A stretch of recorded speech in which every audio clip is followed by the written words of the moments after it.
Bonjour et bienvenue dans la boîte à malice de Sophie B, où aujourd'hui je reçois un invité sportif de prestige. Il est à mes côtés, il va se présenter. Nom, prénom, âge, profession, c'est parti. Yann Cuchera, 32 ans et gymnaste en activité. Alors pour commencer l'interview, Yann, je suis un petit peu curieuse. Je vais commencer par te demander quelles sont tes 3 passions, tes 3 hobbies dans la vie. Les 3 choses qui peuvent m'animer le plus, bien sûr la gymnastique, puisque j'y passe un temps important et que c'est pas un sport professionnel, donc si c'était pas une passion, j'aurais du mal à avancer. Tu as commencé à quel âge la gymnastique à peu près? J'avais 4-5 ans, j'ai commencé avec mon père qui était entraîneur de gym et puis j'ai intégré un sport-études à l'âge de 10 ans. Donc voilà, ça fait déjà 22 ans que je tire ma bourre dans les salles de gym, mais avec autant de plaisir, on va dire. Donc la gym? La gym, ouais, comme première passion. Deuxième passion, j'aime bien les bons moments de la vie, ce que peut procurer un bon repas avec les amis, la convivialité que ça engendre, les bonnes bouteilles de vin qui les accompagnent, ça va être quelque chose qui me plaît assez.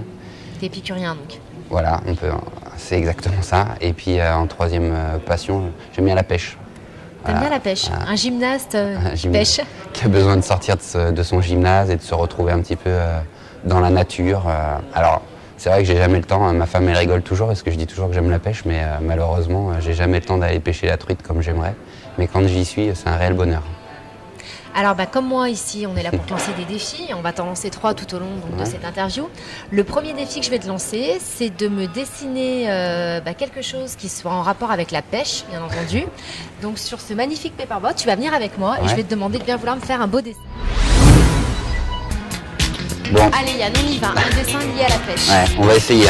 Grand dessinateur que je suis, donc on peut imaginer la belle rivière. On peut imaginer un beau poisson.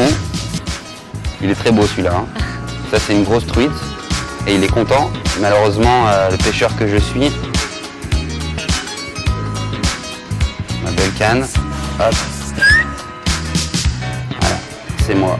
Alors ce beau poisson. Non, t'as pas fait des tablettes de chocolat. Attends, toi qui es en train de pêcher, il y a forcément des tablettes de choc. Il est gros celui qui pêche, là, ça va pas du tout. Là Ouais, je te l'accorde. Comment on va les dessiner ça? Là, voilà. J'ai des bras aussi. Vas-y, bien sûr, attends. Mais ça sera quand même un poisson d'avril, vous m'excuserez. Je vais te demander de bien vouloir dédicacer le dessin. Puisqu'après, pour nos grandes œuvres, comme on a toute une collection maintenant qu'on va pas tarder de mettre aux enchères. Je pense que ça va se vendre. Vraiment merci pour ce très très beau. Désolé. Yann, je te remercie pour ce magnifique dessin où je vois que tu vas certainement rentrer ou aux Beaux-Arts ou être exposé dans un musée tout prochainement. C'est chouette, j'en suis assez fier. Je vais commencer en fait par te demander de vouloir ouvrir notre première boîte dans la boîte à malice de Sophie B et de répondre en fait aux questions avec un maximum d'authenticité et de spontanéité. Sans problème. Attention. On y va. J'appréhende. Macho ou romantique? Alors? Je crois que je suis romantique. Ouais. Plus romantique? Ouais, je crois que je suis plus romantique.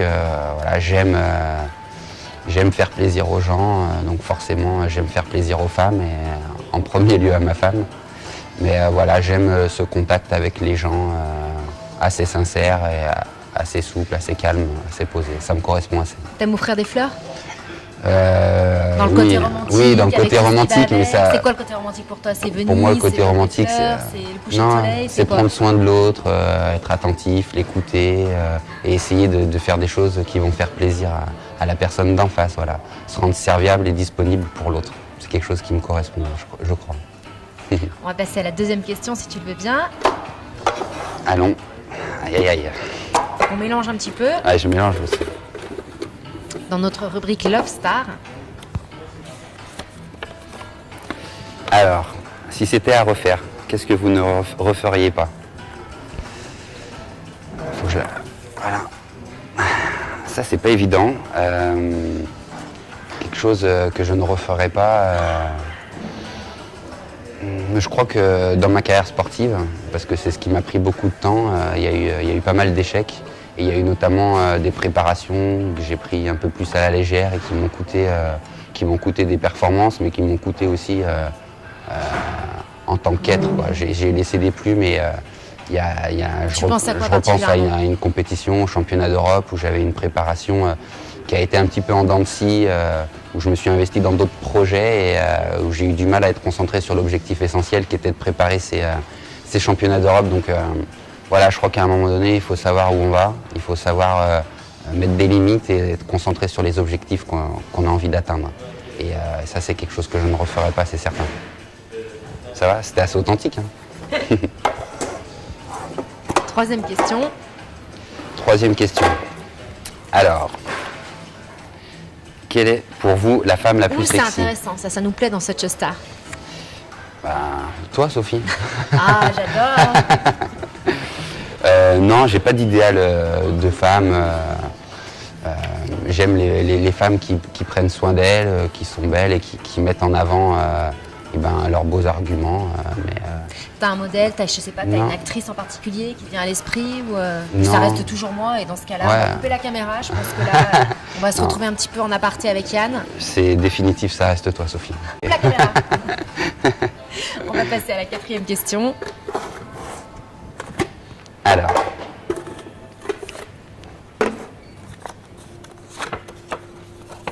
Sortez-vous souvent? Malheureusement pas assez.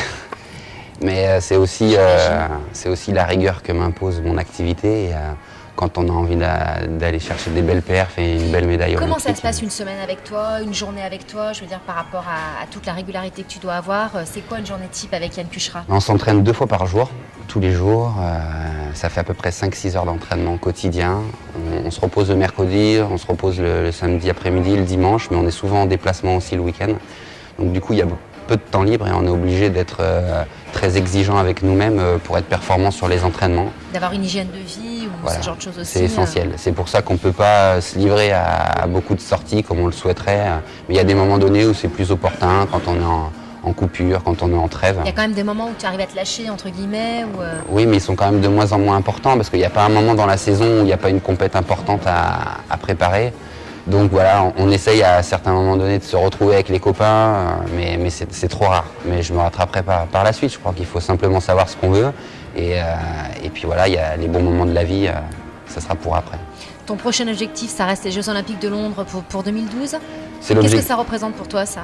Ça serait la cerise sur le gâteau, on va dire. Ma carrière sportive, j'ai eu un beau gâteau, j'ai eu la chance de faire une carrière avec des beaux résultats, avec des beaux moments. En tout cas, je me suis créé des chouettes souvenirs et ça, c'est essentiel. Mais si j'arrivais à revenir avec une médaille olympique, ça serait essentiel pour moi, tout d'abord, parce que ça fait longtemps que j'y travaille, mais aussi pour tous ceux qui ont cru en moi, qui ont avancé avec moi toutes ces années et qui attendent aussi impatiemment que moi que je puisse revenir avec cette médaille qui me manque à mon palmarès. Ça couronnerait un petit peu la fin de ta carrière? Ouais, je crois que ça serait une belle porte de sortie et on sait que dans les sports amateurs, on n'existe qu'à travers une Olympiade. Donc on a beau être médaillé mondial, européen, avoir des titres de tous les côtés, si on n'a pas une médaille olympique, on a du mal à exister. Et plus que pour exister, en tout cas personnellement par rapport à ce rêve de gamin que j'avais, j'aimerais revenir avec cette médaille olympique. On te le souhaite, en tout cas j'espère que tu me la ramèneras pour moi. Pour toi Sophie, bien sûr. Dédicacée spécialement cette Star pour Sophie B. On va passer à la 5e question. Alors, on y va. Le cadeau que vous offrez souvent. À ta femme par exemple, qu'est-ce que tu lui offres généralement quand tu as envie de lui faire plaisir? Les bijoux. Elle aime bien et puis je suis sûr de pas trop me tromper. Après, j'aime lui offrir du bon temps. C'est-à-dire que c'est pas forcément un cadeau avec un achat, avec tout ce qui s'ensuit. C'est plutôt essayer de répondre à sa demande, à ses besoins. Être présent. Être présent quand elle a besoin de moi. Essayer de lui accorder aussi des coupures dans sa vie quotidienne en lui offrant juste des moments de détente qui vont lui faire plaisir. Voilà. C'est des cadeaux qui sont peut-être plus sincères et qui restent plus que... Qui restent combien précieux. Exactement. Alors maintenant, on va faire une petite coupure dans cette interview pour se détendre un petit peu. Je vais te lancer mon deuxième défi. Ouais. Donc mon deuxième défi, je vais te proposer 3 choses. En fait, soit tu me racontes une histoire drôle, soit tu me fais une grimace, soit troisième défi, tu pourrais me faire un salto ou marcher sur les mains, quelque chose en rapport avec la gymnastique. Et j'aimerais bien vraiment voir dans cette situation. Ouais, ça sera plus simple pour moi. Ça sera plus simple, on y va? Je serai plus à l'aise. C'est parti.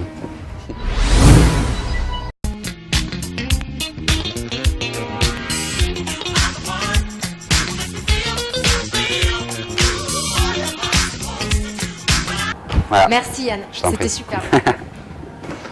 Alors pour poursuivre l'interview, Yann, je vais te demander de bien vouloir ouvrir Une nouvelle boîte. de la vache qui rit et de bien vouloir piocher une question. Alors, avec quelle star aimeriez-vous partager un moment? Pourquoi?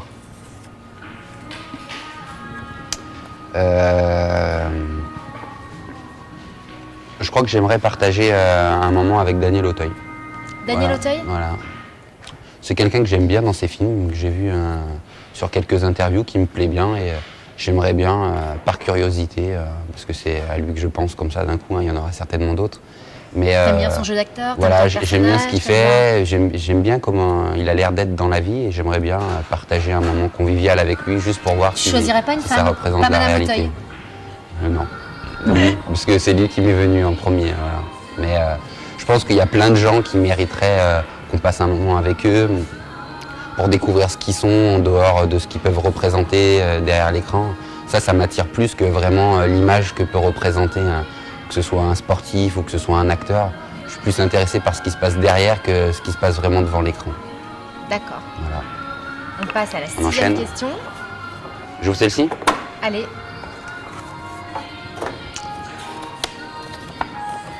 Votre hobby favori? Bon, je fais de la gym, donc forcément c'est un hobby, mais ce que je préférais faire avant tout, c'est aller pêcher la truite, quoi. C'est aller pêcher la truite. Ouais, Quand tu, aller quand pêcher tu la fais ce que truite. tu nous disais tout à l'heure, Voilà. finalement, quand tu fais pas de gym, tu pêches la truite. Voilà, mais parce que c'est des moments tellement T'attrapes de gros différents de poissons? mon quotidien. Non, déjà si je reviens qu'une truite, c'est bien. Je suis pas du tout un spécialiste, c'est juste que j'aime ce moment de solitude un peu, qui me sort de tout. Et c'est peut-être parce que c'est des moments tellement rares dans ma vie que Tu je te leur donne retrouves autant enfin et t'arrives d'importance. à- Voilà. Je sais que par exemple, il y a des moments avec la pression de la compète, l'enjeu que ça suppose, pour essayer de me détacher de tout ça et d'être dans un climat plus serein, je m'imagine sur ma rivière, dans ma rivière, en train de marcher et de la remonter, juste le bruit de l'eau. Tu te fais ta des sophrologie, arbres. quoi, en fait. Hein, En à gros, toi, c'est hein. ça, voilà. Et c'est exactement ça. Mais ça marche la plupart du temps, pas tout le temps malheureusement, mais en tout cas, c'est un moyen pour moi de me retrouver. Voilà. Très bien. On passe à une autre question. Le dernier livre que vous avez lu? Est-ce que tu lis beaucoup? J'aime bien lire, ouais. J'aime bien lire, sauf que il faut que j'arrive à trouver des moments opportuns pour le faire. Alors c'est vrai qu'on est beaucoup en déplacement, dans les avions, souvent ça s'y prête bien, mais il faut aussi qu'on arrive à gérer avec nos temps de récupération, avec le sommeil. Et en ce moment, c'est rigolo parce que je lis le livre de Gérard Collomb. Mais j'ai commencé... Tu l'as fait exprès, là. Non, j'en suis à 10-12 pages seulement, c'est le début. Je l'ai acheté il n'y a pas longtemps, mais en tout cas, ça Si m'intéresse la de France voir. s'éveillait. Voilà, ça m'intéresse de voir la manière dont il mène sa politique, pourquoi il va dans ce sens-là, pourquoi Lyon avance comme ça. Donc ça m'intéresse. Et puis comme je rencontre de plus en plus les politiques sur Lyon, bah, ça m'intéresse aussi de voir ce qu'ils concrètement ils mettent en place. Voilà. Mais ça aurait pu être autre chose. Tu lis des romans, tu lis d'autres Ouais, choses. je lis des romans. Tu je lis lis- Voici, tu lis Gala, rassure-nous, Non. l'été, sur ton transat. Jamais. Ou à la pêche, jamais. Jamais. J'aime bien tous les magazines T'es pas concernant... potin, là. non, pas trop. Plus les magazines concernant la déco, construction des maisons, tout ça, ça m'attire plus. Je sais pas si c'est un grand intérêt, mais en tout cas, pour moi, ça me Plus procure... architecture, t'es plus design, t'es plus quoi? Ouais, j'aime Plus bien mode tout ce qui est ancien. design. Après, c'est vrai, quand on fait construire une maison, on s'intéresse à tout ça. Et puis ça fait rêver, ça fait voyager en restant dans son lit. Donc c'est pas mal. On passe à l'avant-dernière question.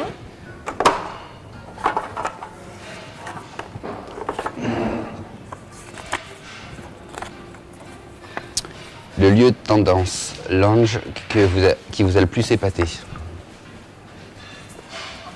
qu'il y a un lieu qui t'a marqué au cours de tes voyages? Parce que tu voyages quand même énormément. Ouais, Est-ce qu'il y a un endroit où tu t'es dit, peut-être même tout simplement à Lyon, est-ce qu'il y a un endroit que tu aimes?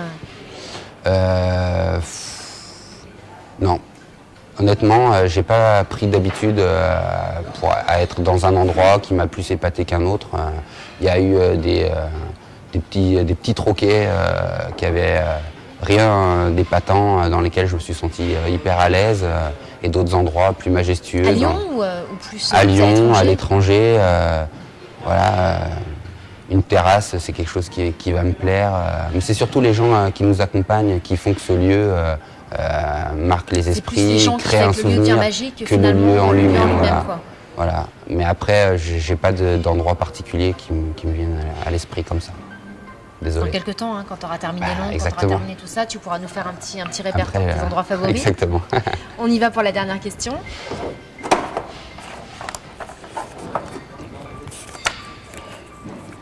Pratiquez-vous un sport? Si oui, non, lequel? mais là, on va en repiocher parce que là, c'est pas possible pour toi. Deuxième chance. Aimez-vous la vitesse? Pourquoi? Oui, j'aime la vitesse. J'aime la vitesse. Pourquoi? Certainement pour les sensations que ça procure. Je crois que quand on est gymnaste, en tout cas, on aime avoir la tête en haut, la tête en bas, tourner dans tous les sens. On a ces sensations d'accélération, de freinage sur tous les agrès. Et ça me plaît. Alors, effectivement, en voiture, je prends plaisir à accélérer de temps en temps, mais dans une limite raisonnable. mais j'aime ces sensations de vitesse, ouais, qui me... Finalement, ça fait un parallèle aussi avec la gym, ce que tu Exactement, qui montre qu'on est vivant, qu'on existe, toutes ces sensations que ça procure. C'est vrai que je les retrouve plus dans la gym qu'au sein d'une voiture ou d'un autre Demain, artiste. si tu pouvais conduire une voiture de luxe, une voiture un petit peu mythique, comme on peut trouver dans les F1, tu le feras avec plaisir? Ouais, je le ferai avec plaisir, bien sûr, juste pour l'expérience, mais je suis pas un grand pilote du tout, donc je suis pas sûr que ce soit justifié, mais en tout cas, d'être à côté de quelqu'un qui conduit une voiture... Tu monterais avec qui aujourd'hui? Aujourd'hui, les grands pilotes j'aimerais, mais juste parce que c'est limite monter avec Alain Prost, quoi. Voilà, parce que quand j'étais jeune, il y avait l'image d'Alain Prost. J'aimerais monter à côté de lui et puis qu'il me fasse découvrir un petit peu... Je monte sur vos genoux, moi, comment on fait? Parce que comme moi, je veux venir avec vous dans la voiture, je fais comment? Voilà, on va faire comme ça, Il Sophie. n'y aura pas trop de place, Non, là, c'est 2 places va ou se rien, serrer. donc on se serra. Voilà, en ce qui me concerne, la vitesse, c'est quelque chose qui me plaît, mais qui ne prend pas non plus une proportion énorme dans ma vie. Donc Yann, je vais te lancer maintenant mon 3e défi. Donc le 3e défi de Sophie B, promis le dernier. Donc en fait, on va se lever. Tu vois, j'ai une magnifique malle au trésor. Je vais te demander de bien vouloir regarder à l'intérieur. Tu pourras y trouver des déguisements qui peuvent te rappeler un personnage, soit un personnage de soirée, soit un personnage de ton enfance que tu affectionnes particulièrement. Et puis tu vas me dire pourquoi tu fais le choix de ce personnage-là. On y va. J'ai le choix donc, hein. Tu as le choix. Je vais prendre Zorro. Ah, tu te diriges vers Zorro. Alors pourquoi Zorro, Yann? Je l'enfile? Ah bah bien sûr. Pourquoi Zorro? Such a star. Je crois que c'est un souvenir de gamin. Quand on était gamin, on n'avait pas la télé à la maison. Et tous les samedis, on avait le droit d'aller chez les voisins qui avaient eux la télé. Et puis il y avait Zorro en noir et blanc. Et du coup, c'était des moments un petit peu particuliers. En tout cas, c'est la nostalgie du passé là qui est en train de remonter. Larmes aux yeux. En tout cas, c'est bien sympa de se mettre dans la peau de ce personnage qui a bercé un peu mon enfance. Et puis ce justicier masqué qui me faisait rêver en tant que gamin. Mais j'ai pas le masque, il n'y a pas le masque par contre. Non, il n'y a pas le masque, là, c'est le chapeau, l'épée. J'ai vu qu'il y avait les lunettes. Ah, Zorro Disco, ça c'est formidable. Tu nous mixes tes déguisements, c'est la première fois de l'émission. Non, mais en tout cas, voilà, c'est pour ça que je pense à ce déguisement-là. Mais bon, certainement que les autres costumes auraient aussi ça te va très bien, en tout cas comme ça. Et puis tiens, Merci, je te remercie, j'ai vraiment été ravie de partager ce moment avec toi. Je pars avec? Ah bah bien sûr, tu pars avec, tu vas t'entraîner évidemment avec, tu fais les barres parallèles avec et les JO de Londres aussi avec. J'avais oublié de te dire, mais c'est nous les futurs sponsors, Such a Star, Zorro. Ça marche. Écoute, on te souhaite bonne continuation pour la suite et pour tout. Et puis on se dit rendez-vous en 2012, une fois que tu auras fait les JO de Londres, bien sûr. Merci Sophie. C'était Sophie B pour Such a Star. Je vous remercie de nous avoir suivis. Je vous donne rendez-vous la semaine prochaine avec un autre invité surprise, un sportif également de haut niveau. Ce sera Gwendal Pesra. Bye bye.